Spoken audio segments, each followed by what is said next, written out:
All right, how's everybody doing today?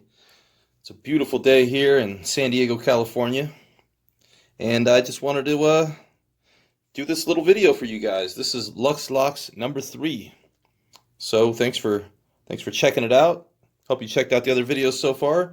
And if you did, you saw that I did a little introduction on my kit in the first video, all the tools that I have in here, and in the second video, I talked about the tale of two tools with the Master Lock number 3s. And today it's mostly going to be one tool that I use, at least one pick that I use. But I am going to use 3 different tension tools for this. So this is the tale of the 3 tension tools, if you will. But these 3 locks that I have here, these are all what I consider to be pretty easy. These are the easiest locks I have in my collection so far. And hopefully they don't make fools of me. We'll see how well behaved they are today. Anyways, I found that using different tension tools on these has been pretty helpful. And I'm going to go ahead and get started with this Eagle lock right here. So these 2 locks, the Eagle and the Chicago, I got both of these locks on eBay with the set that I showed you guys a bit at the end of the last video with the Master Lock 77 and the Keel lock. And I did talk about possibly getting into the Keel lock in this video. But I haven't spent enough time with it since the last video. I want to get into it a little bit deeper and feature that probably in the next one. So let's check out this Eagle lock right here. And the keyway kind of goes opposite of what most of these locks are. This is upside down. So when I put the key in that Eagle, it goes in that way and opens like that. And it also it won't. Well, I guess it does close without the key. It's funny, when I pick it open, you'll see what I mean. It doesn't want to close when I pick it open. So, not sure exactly why that is. Somebody might be able to let me know in the comments. That'd be cool. But yeah, so let's check this one out real quick. So, the Eagle, I'm not sure exactly what model it is. But like I said, it's kind of reversed there in the cylinder. So, I'm going to go ahead and use this tool, this Sparrow's tension tool. Bottom of the keyway, and I'm going to be using my Sparrow's snake rake for everything.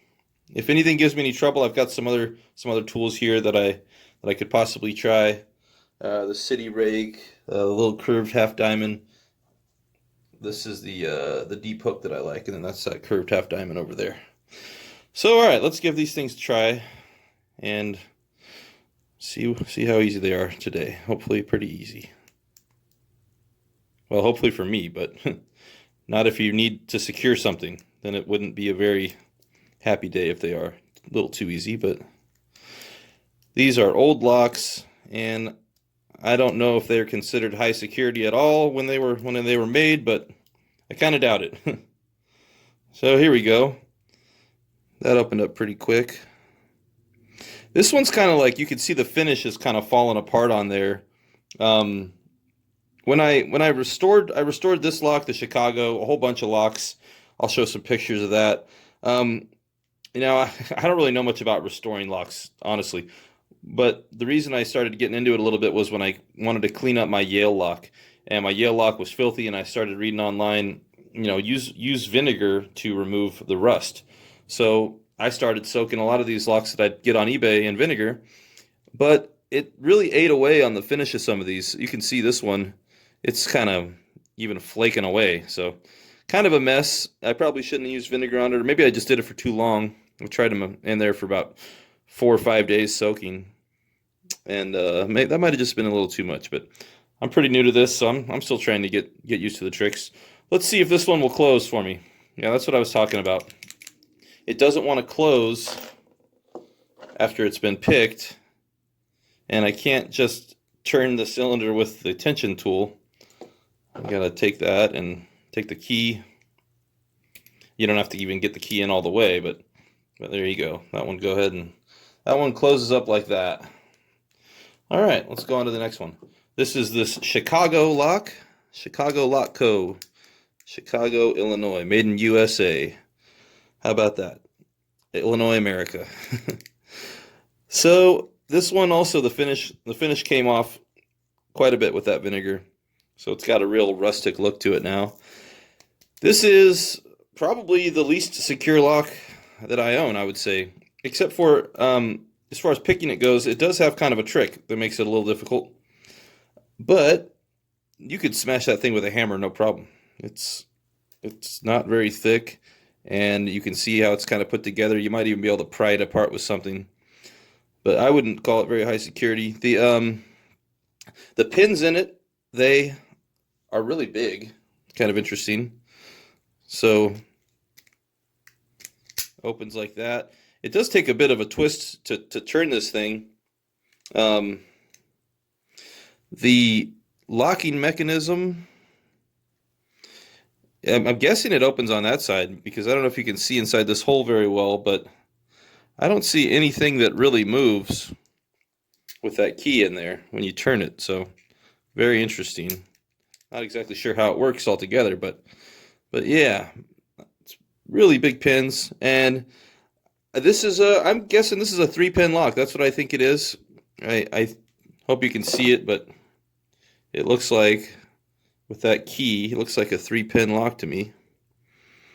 So let's go ahead and give it a try. And it gave me a pretty hard time when I first started out with it because I couldn't get a tension tool to work in there. It's got a really kind of massive keyway. So it turned out the only thing that I could get to work was this cheap little Y wrench, this little automotive spreader. And it's kind of got different sets of teeth, if you will, within this this cylinder. You got to make sure you're not just on the top area there. You need to kind of get a little bit deeper with it. And the thing that makes it kind of difficult with this tool and this whole setup is there's not a lot of room to work with the tool. So it's going to, it's easy to knock that bottom part of the tension tool out if you're not careful with this. So once again, I'm using the snake rake. This time I use it upside down though. It's funny too, when I use this snake rake, I don't really rake locks very often. I kind of prefer single pin picking, or with this tool, I guess it might be two pins at a time.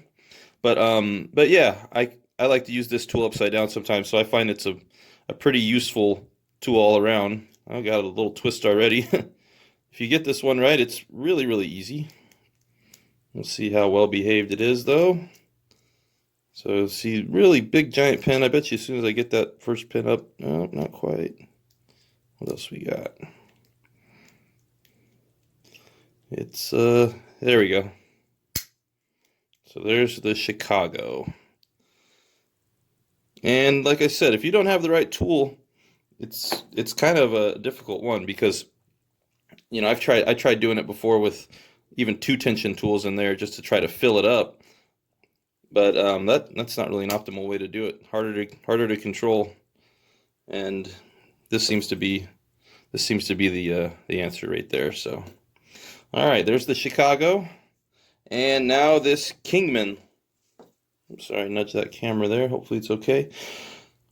The Kingman here. This is one I just got at the gas station by my house one night. I was going down to pick up a 6-pack of beer, and I saw this hanging on the wall, and I said, well, that sounds like fun. 6-pack of beer and a lock's better than just a 6-pack of beer, so it gave me something to do. I also picked up a combination lock that night, but I haven't had any luck with that, and I've watched videos on trying to decode simple combination locks, and it's just really not working out for me. But here's the key on this guy. 1, 2, 3, 4, 5 pin, looks like. Maybe 4. I don't know if that last one is pinned or not. But pretty easy all around. A lot of very similar bitting on there. So let's give this one a try. And for this guy, I'm going to go ahead and use this top of the keyway tensioner right here. So let's get that in there. Make sure I get the fatter side. The fatter side tends to be the side that I like to use more. And let's go ahead. And I'm going to use this snake rake again and see how it works.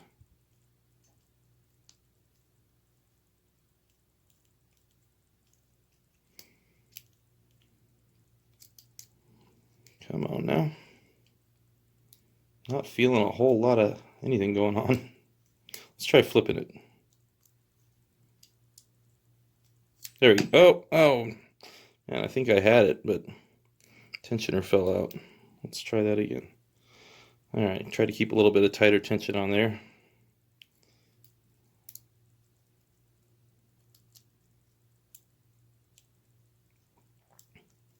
There we go. The king has fallen. Yeah, so very, very simple padlock there.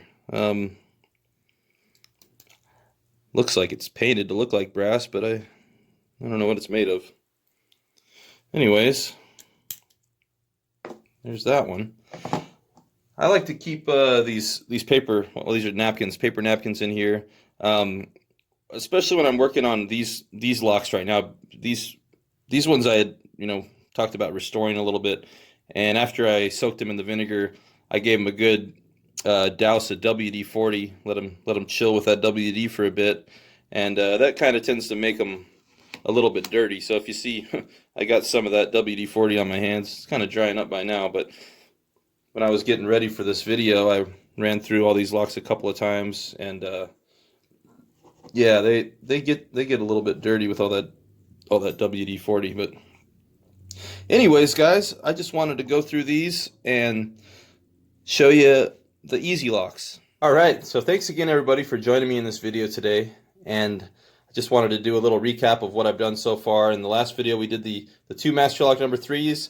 Today, we took out these easy guys right here. No problem with the Chicago, the Kingman, and the Eagle. It's going to get a little bit more difficult from here on out. The Keel is a 5-pin padlock. That's going to be a little bit more difficult. The Yale is a beast. That's the warded lever lock.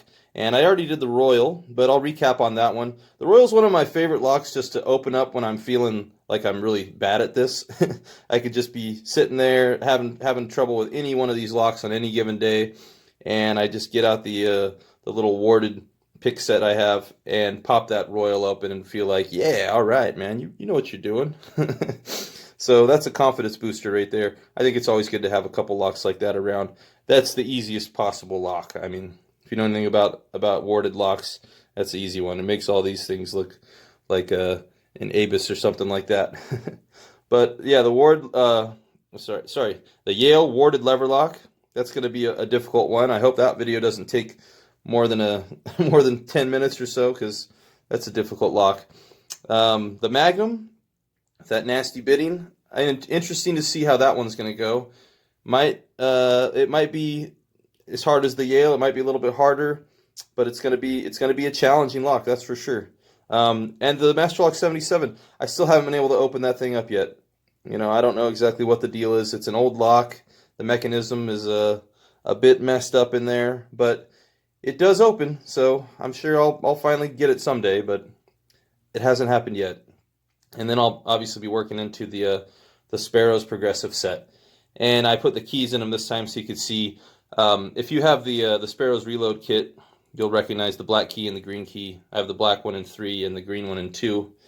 So yeah, those are going to be getting some love in a few videos down the line. 1, 2, 3, 4, 5 videos down the line. I'll start digging into those. Number 5 will be the 5th one from now. So yeah, looking forward to that though. Those are a lot of fun. And just want to say thanks again, everybody. Thanks for checking out the videos.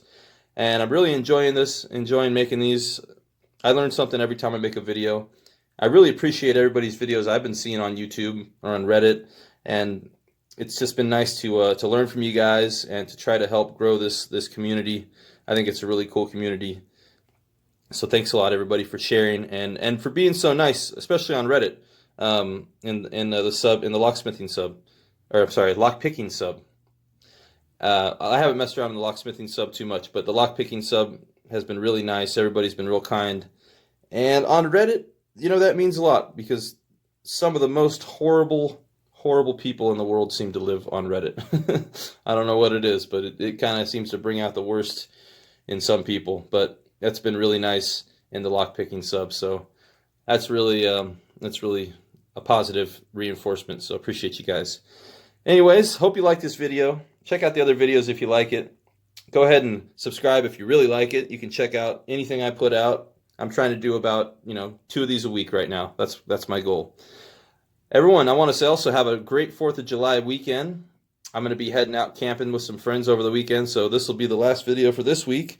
Have a little bit of a break, and I'll come back and get to work on this keel right here. So, yeah, thanks again, guys. Hope you have a great holiday weekend, and everybody be safe out there and have some fun. So, I will see you next time. God bless America, and peace.